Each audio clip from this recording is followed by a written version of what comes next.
everybody. Welcome to Anger 101 with me, Erin. Have you felt angry today?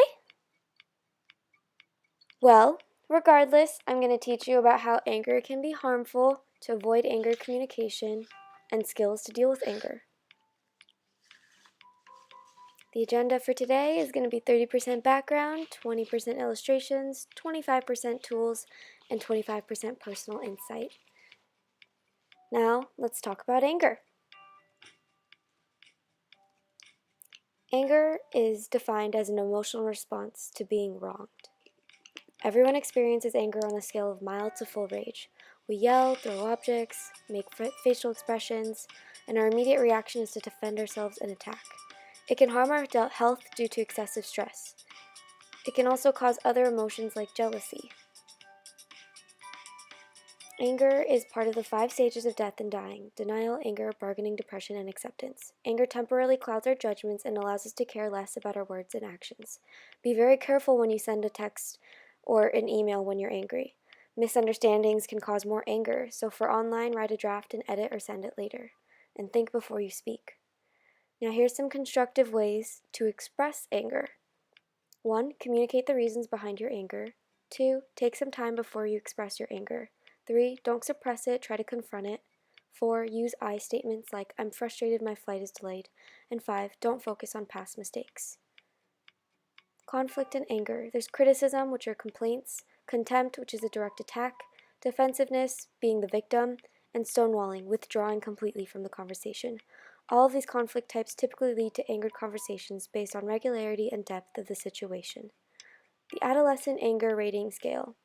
It's a typical anger responses from adolescence: instrumental anger, reactive anger, and anger control. Besides these hormonal and physical changes, adolescents face emotional development as well as emotional intelligence. Emotions can help strengthen communication skills with personal and social relationships, but anger can be destructive. Factors are expectancy of success, anger expression, guilt, shame, and rejection, and these usually range from ages 12 to 23. The stereotype theory of emotion in music, or also known as STEM, suggests a cognitive understanding of anger through music and culture.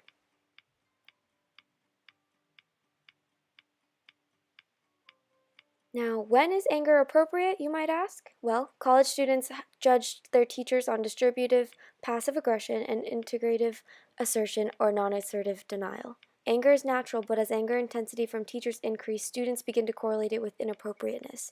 Expressions of anger relate to interpersonal satisfaction, competence, and appropriateness. Higher ideal perceptions of family structure were significantly related to higher state anger, which in turn was related to lower parent-child communication. Now it's time for some illustrations. I have cancer. You say I have cancer and my whole world changes. What am I supposed to do with that, Mom? When I need advice on how to be a good mother to Jamie, I call you. When I need advice on how to be a good wife, I call you. When I'm sad or mad or happy or whatever, I call you and I need you to be here. I have to find that strength now. I don't want to. I don't want to be strong like this, Mom.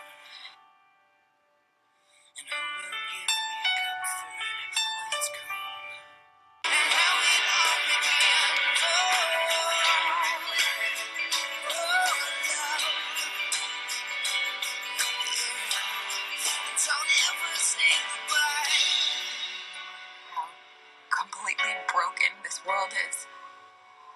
And we tell ourselves it's all going to be okay. You're going to be okay. But it's not okay. There's no going back.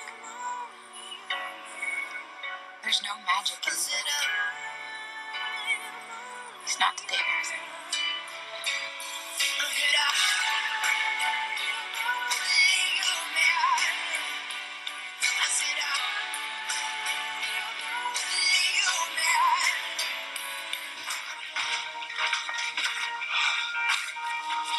What's going on? I took your dad's things out of the bag. I hope that's okay. Where's his wallet? not sure. That's all that was in there. It would have been in his coat. Are you sure you didn't see it? I didn't. Maybe it was in the truck or back at the hospital? No, this is everything they had. You heard the nurse.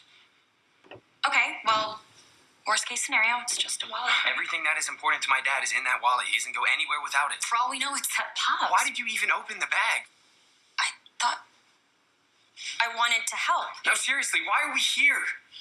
Veronica, I didn't ask you to come. I didn't even want to come here. And gee, just forget it.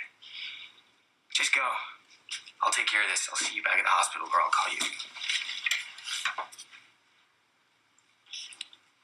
You really want me to go? I do, yeah.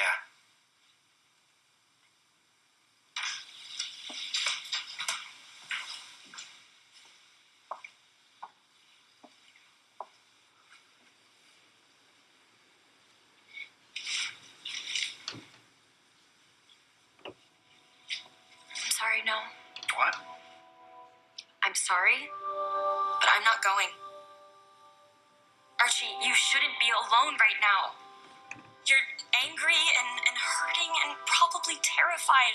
I know I am. So go ahead. Yell at me and try to push me away, but I'm not going anywhere.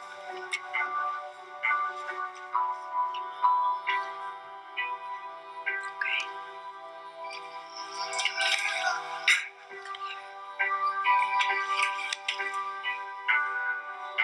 That's anger.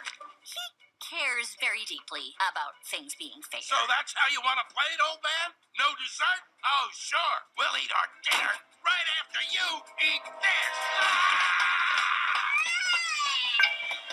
Right. Here comes an airplane. Oh, airplane. We got an airplane, everybody.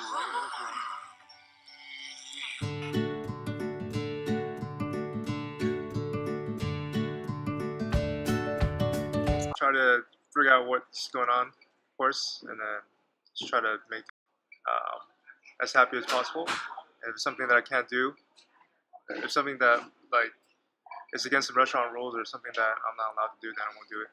But I'll do everything within my power to try to keep him happy. Yeah, you know, if a customer will complain about something that is like perfectly fine, and they'll be, you know, kind of rude about it. And then usually, like when a customer doesn't agree to my suggestion to make the situation better, that's when I'll get usually a little angry. And yeah. Alright, now let's talk about some tools to help you with your anger. There is anger management, which could be stereotyped as suppressing your anger, but it's actually not about that. It's about understanding the message behind your anger and expressing it in a healthier way without losing any control. From this, you learn to strengthen your relationships and manage conflict better. There's also therapy that helps your anger. From individual therapy, you get to explore all your feelings. From family therapy, you find a powerful way to secure your relationships and repair long-term anger. And marriage, you see both sides. I'll give you a little bit of my personal insight on anger. Anger is a very important topic that most of us know the general basis of it, but it tends to be overlooked and generalized, so I really wanted to research this topic a little bit more and just figure out what I could find through communication and anger. I found a lot of good research based on surveys, experiments relating to anger and communication, but not enough in terms of solutions, because yes, there's therapy, yes, there's anger management, but it's really just focusing on, you know, how you connect to your own feelings about anger and making sure you don't lash out in a temporary state of mindset, because it can affect it in the long run. Spending a lot of time on this dark side really helped me realize how everything I do and say, whether I'm angry or not, affects everybody. It can affect, it's like a domino effect.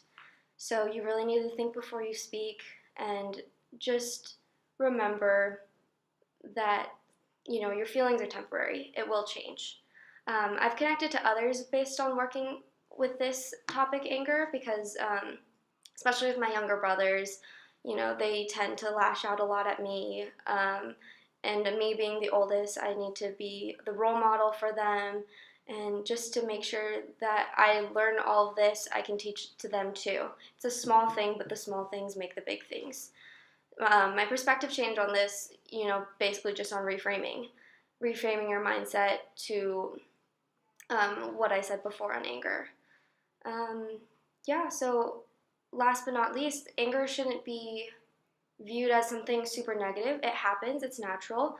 It's just, it should be a positive aspect in terms of the way you view your own feelings and owning your emotions. So identify it and own it.